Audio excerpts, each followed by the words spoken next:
516 miles of Scottish Highland roads, hopefully some good weather, lots of Highland cows, heck loads of castles. It can only be the North Coast 500. Here's what's coming up.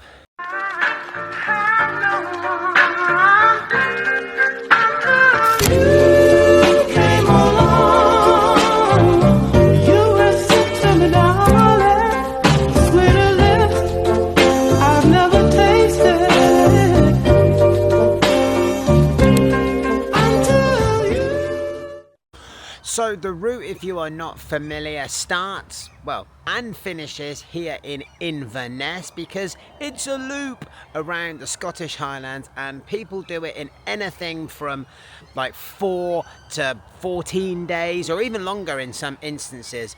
But we're going to attempt to do it in 6 days, plus it's taken more than a day to get here. We've already clocked up 750 miles just getting to the start.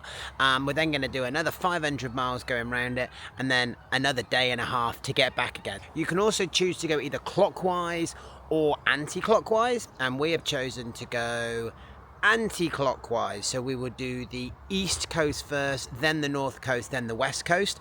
And the reason why is because if you do it that way, the scenery gets progressively more dramatic as you go. We're starting today in Inverness. We're going to go and check out Inverness Castle, and then we're going to go and do a walk and some other cool stuff as well. And then we are going to end this evening at the second of our campsites, and we are heading, I want to say, to Durnoch. And please, if you enjoy this, please give this video a like and consider subscribing for other bucket list adventures.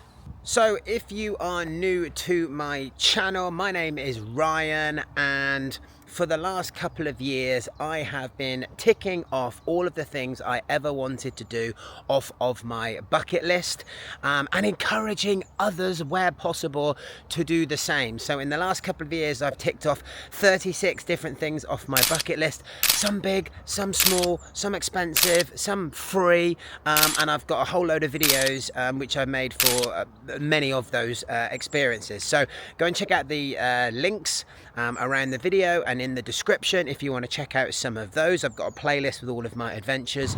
So we've got here to come to Inverness Castle, which is the first stop on the trip, and it's closed, so yes, we won't be going in. Google thinks it's open, but it ain't. So it was cool to come up here and see it and see the amazing views of the river, but instead we're going to use this opportunity to stretch your legs this morning, grab a quick coffee, and then start the trip in earnest. I think the ferry something walk, probably should have researched that before I press record, is where we're going to go first, to really go and get some of the history and some of the nature going on. There's going to be a lot of castles in this trip. This won't be the last castle at all. Well, I wasn't expecting to spot my first Highland cow in the shopping centre, but there we go. So we just come back for a spot of breakfast granola, and now we're gonna leave Inverness. Inverness, it was brief. We had a little stroll around the city centre, and now we're going to Chanonry Point and Fairy Glen Falls to go and hopefully see the first waterfall of the trip, hopefully not the last, and hopefully to go and get a first bit of the scenery as we head into the Highlands and around the loop. Okay, so now we're on our way to Fairy Glen, and in case you wonder, I'm not here on my own. Ooh, this is Michelle. Hello, Michelle. Hello. Hi.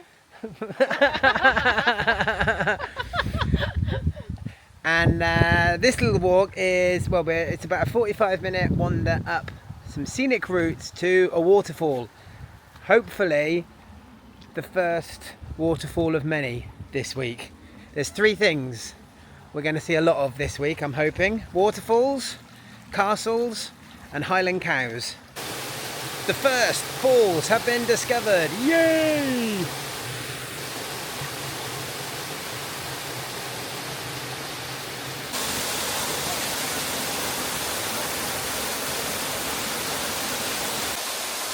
waterfall number 2.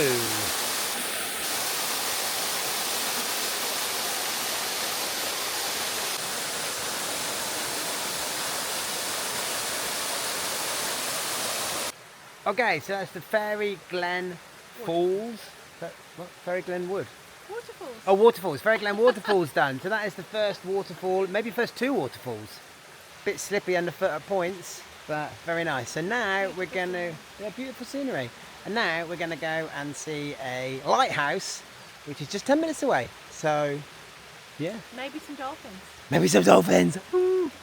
Well, we've made it to Chanonry Point, but the car park is completely full. There is no spaces at all, apart from a really tiny one, which is no space for a van. So Michelle has got out to go and get the token photograph, but I think that's about all we can do. So a bit disappointing. So we're going to have to see how far back we can park to walk back down, but not sure if that's going to happen.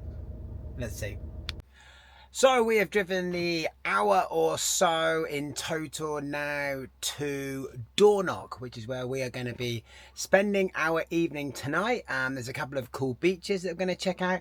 Lovely little quaint town, which we're going to go and have a little look around, which I suspect as I'm chatting to you in the edit, I will overlay like some B-roll, some little clips of what the town's like, because it looks lovely. It's actually got a cathedral, which is quite cool. So I guess technically that makes this a city, which is even cooler. We are also only about a 6-minute walk from the beach, so we're definitely going to go and check that out. And we're also then, probably not today because it's so hot, but in the morning there is a shop which apparently sells, it's described as the world's greatest hot chocolate. Now, world's greatest hot chocolate is quite the claim, I'm sure you would agree. So we're going to be putting that to the test, or at least Michelle will, because she likes super hot drinks even on hot weather. For me, meh, not so much. So I don't know if I'll have one, but I know that she will, and we'll get back to you on that as to whether or not it really is the best hot chocolate in the world, or if that is just some crazy marketing ruse. Who knows? Welcome to day 2. We are on Durnoch Beach, and look at it. You could think we were in like Australia or somewhere. It's amazing. It's about 9:30 in the morning. We've just had a sea dip to wake us up, and then we have got a big day ahead today. So we are going to John O'Groats via Wick, and we're going to take in some exciting things along the way. With 2 castles today. Hopefully some Highland cows. The Highland cow count is still 0 real cows in person. Very disappointing. So we're hopeful that we might see some today.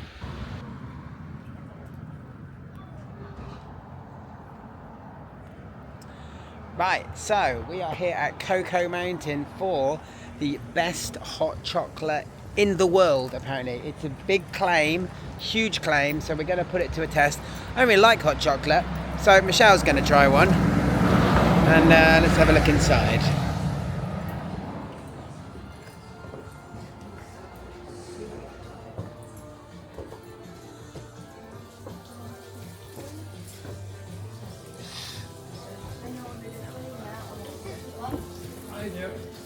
So we just put our order in for the world's greatest hot chocolate with a couple of chocolate chasers, which look pretty good, and we were warned about a fat seagull, and he's just turned up. Can't really get him. There he is. Don't know what his name is. Let's call him Steven Seagull. Get it? Steven Seagal. Oh, he's gone. Bad joke scared him off. Okay, the world's greatest hot chocolate has arrived. Hold it up for the camera. Oh, hold on.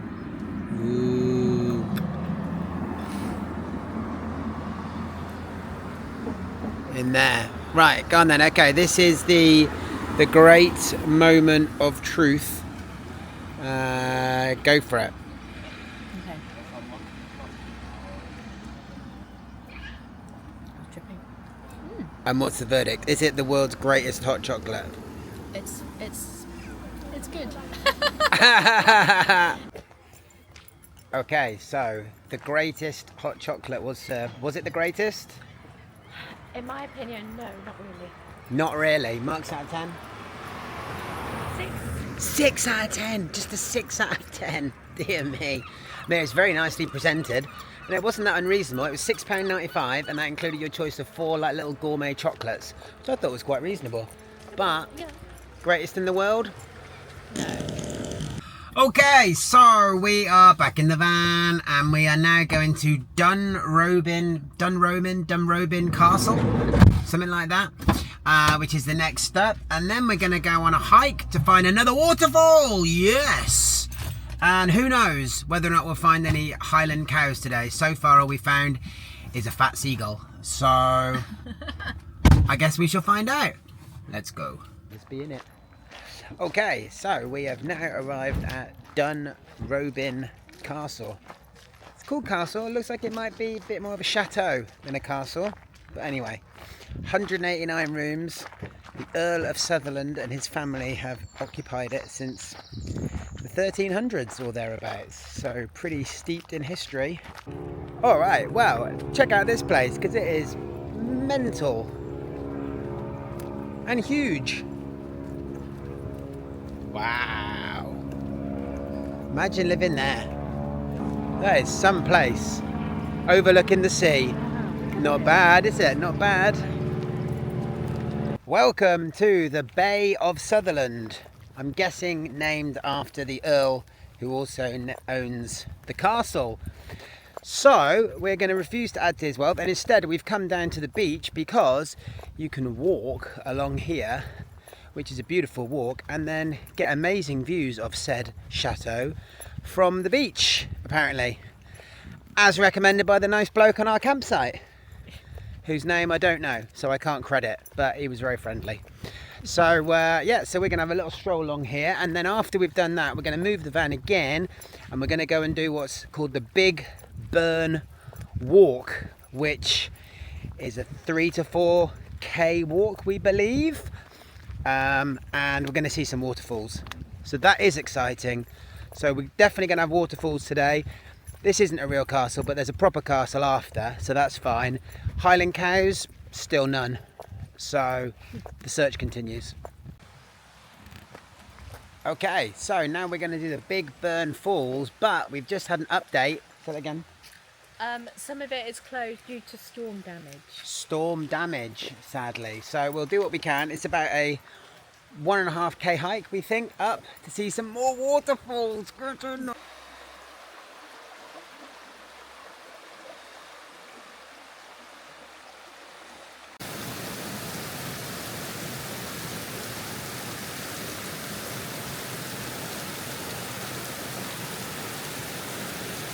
Made it to the top of the Big Burn, and we were tremendously disappointed because we took the main path and you can't actually see the falls, which seems kind of weird. So we then took a different fork. So they don't tell you this in the guidebooks. Turn right on the fork, and then that way you get a different view coming over here. Whoa, hey, waterfalls! Fantastic, brilliant.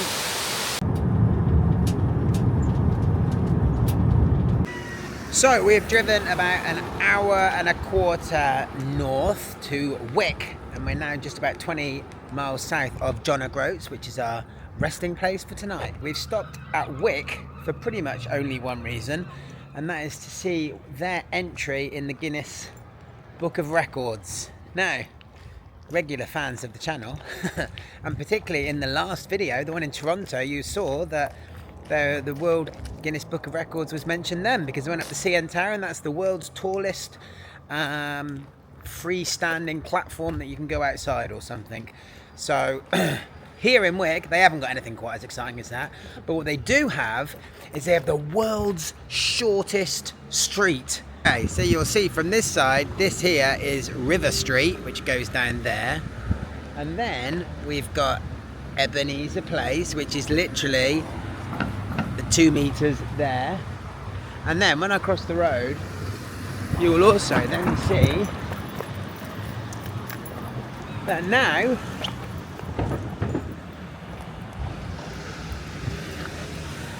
we're in Union Street. 3 roads, all within the span of 2.5 meters. Wow, thrilling.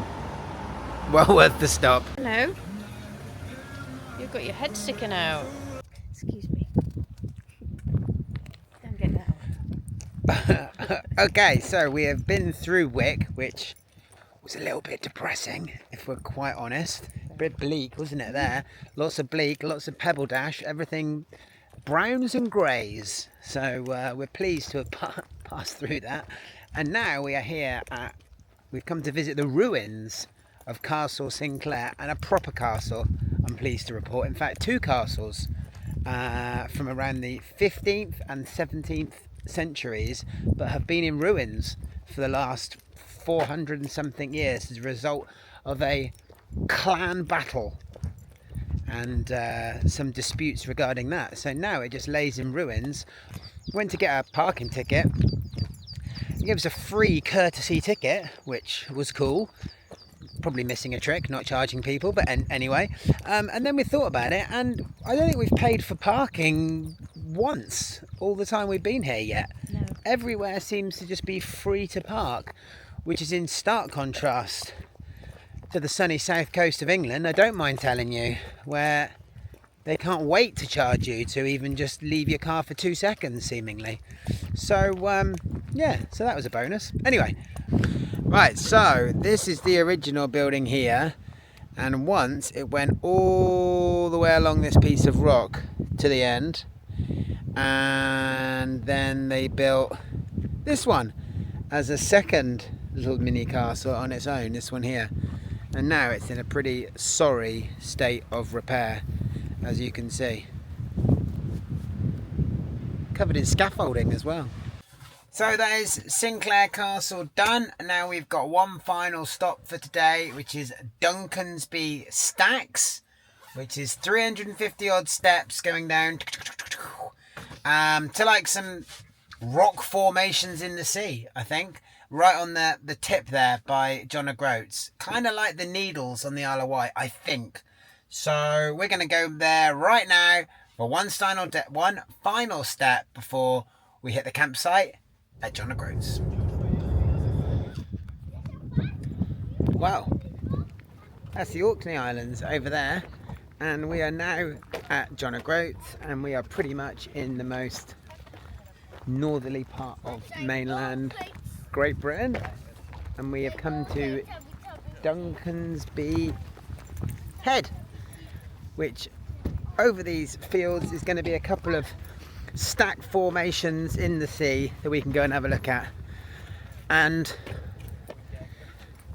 unlike mentioned earlier when I said there's going to be 356 steps, that's complete nonsense.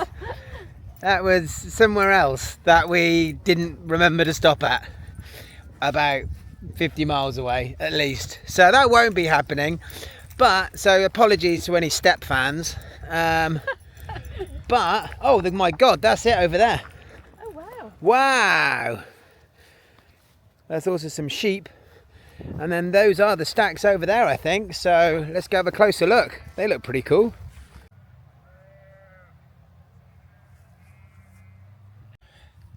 So we have arrived at John O'Groats campsite. Here is the van. Looking good. And here is the view. Look at that. That's the Orkneys over there, I think. And yeah, pretty good view.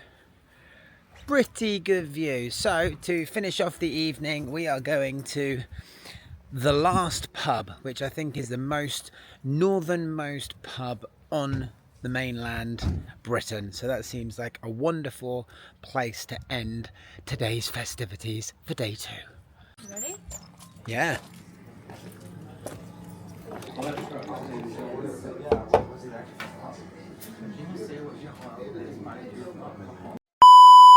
Well, that is it for part 1. Join me in the next 2 videos for parts, well, 2 and 3, where we explore the north coast and the west coast. See you in the next video.